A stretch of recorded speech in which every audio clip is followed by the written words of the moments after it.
దేవుని నామానికి స్తోత్రములు. ఈ ఉదయకాల సమయంలో మీ అందరికీ కూడా నా హృదయపూర్వకమైనటువంటి వందనాలు తెలియజేస్తున్నానండి.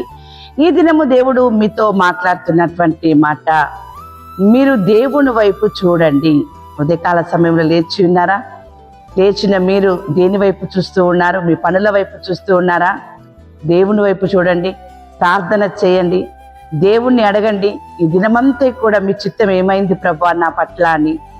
ఆ విధంగా మీరు దేవుణ్ణి అడిగినప్పుడు కోల్పోయినవి ఏవైతే ఉన్నాయో వాటన్నిటి కూడా దేవుడు మీకు తిరిగి ఇస్తాడు. అవును దేవుని బిడ్డలారా, దేవుని వాక్యం సెలవిస్తా ఉంది. 62వ కీర్తన 1వ వచనములో, నా ప్రాణము దేవుణ్ణి నమ్ముకొని మౌనముగా ఉన్నది, ఆయన వలన నాకు రక్షణ కలుగును. ఎంత చక్కని మాట అండి. దావీదు గారు మాట్లాడుతున్నటువంటి మాట. నా ప్రాణము దేవుణ్ణి నమ్ముకొని మౌనముగా ఉన్నది, ఆయన వలన నాకు రక్షణ కలుగును.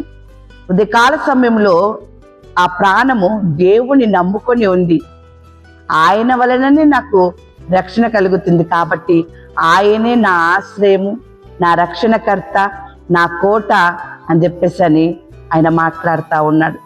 ఈరోజు నీవు కూడా అలాంటి మాటలు మాట్లాడినట్లయితే నీ జీవితంలో నువ్వేవైతే కోల్పోయి ఉన్నావో వాటన్నిటి కూడా దేవుడు నీకు తిరిగి ఇస్తాడు. నువ్వు ఆలోచన చేయాల్సిన అవసరం లేదు, భయపడాల్సిన అవసరం లేదు, టెన్షన్ పడాల్సిన అవసరం లేదు.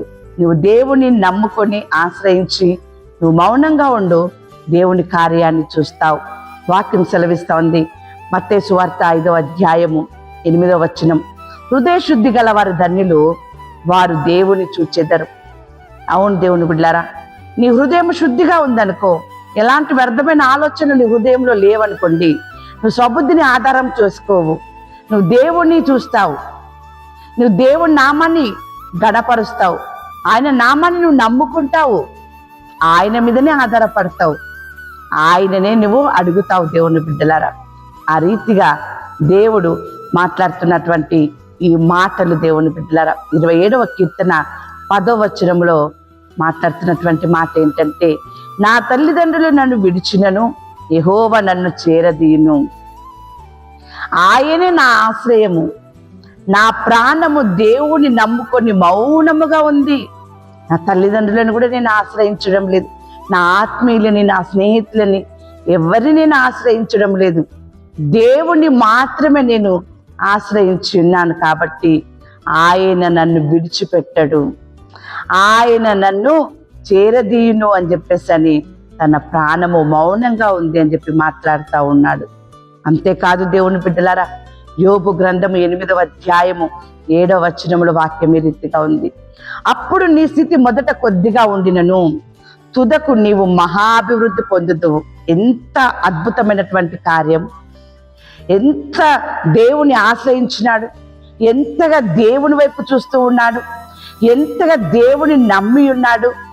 ఆ రీతిగా నమ్మి మౌనముగా ఉంటూ ఉన్నాడు కాబట్టి తుదకు అతడు మహాభివృద్ధి పొంది ఉన్నాడట. దేవుని బిడ్డలారా, నీవు కూడా నీ సమస్యలలో, నీ ఇబ్బందిలో, ఇరుకులలో మనుషుల వైపు చూడకుండా, మనుషుల చేతి వైపు చూడకుండా ఉదయకాల సమయంలో నీవు నీ కన్నులెత్తి దేవుని వైపు చూసినట్లయితే, నీ చేతులెత్తి దేవునికి సహాయము వైపు నువ్వు మొరపెట్టినట్లయితే నీవు మహాభివృద్ధి పొందుతావు దేవుని బిడ్డలారా. అందుకని వాక్యం సెలవిస్తుంది. యెహోషువ గ్రంథం 1వ అధ్యాయము 9వ వచనం, నేను నీకు ఆజ్ఞ ఇచ్చిన్నాను కదా. దేవుడు మాట్లాడుతూ ఉన్నాడు. నేను నీకు ఆజ్ఞ ఇచ్చిన్నాను కదా, నిబ్బరము కలిగి ధైర్యముగా నుండుము, దిగులు పడకము, జడియకము, నీవు నడుచు మార్గం అంతటిలో నీ దేవుడిని యెహోవా నీకు తోడైండును.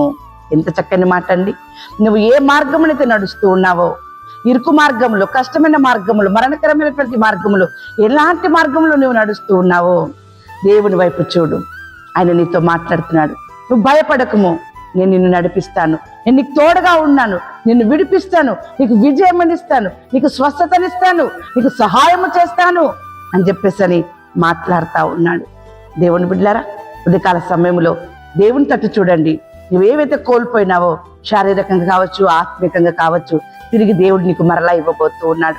అందులో నిన్ను దేవుడు మహాభివృద్ధిగా చేయబోతూ ఉన్నాడు. దేవుని బిడ్డలారా, ఉదయకాల సమయంలో దేవుడు నీతో మాట్లాడుతున్నటువంటి మాట యోహాను సువార్త 14వ అధ్యాయం 19వ వచనం, అయితే మీరు నన్ను చూతురు. నేను జీవించుచున్నాను గనక మీరును జీవింతురు. ఎంత అద్భుతమైనటువంటి మాట. నీ దేవుడు జీవిస్తూ ఉన్నాడు. మరణమును జయించినాడు నీ దేవుడు. మరణమును జయించిన ఆ దేవుని నువ్వు చూసినట్లయితే నీకు కూడా విజయమే. నీకు అన్ని విషయంలో జయమే కలుగుతూ ఉంది దేవుని బిడ్డలారా. ఆ రీతిగా దేవుడు నిన్ను నీ కుటుంబాన్ని నిండారుగా ఆశీర్వదించును గాక. ఆమేన్.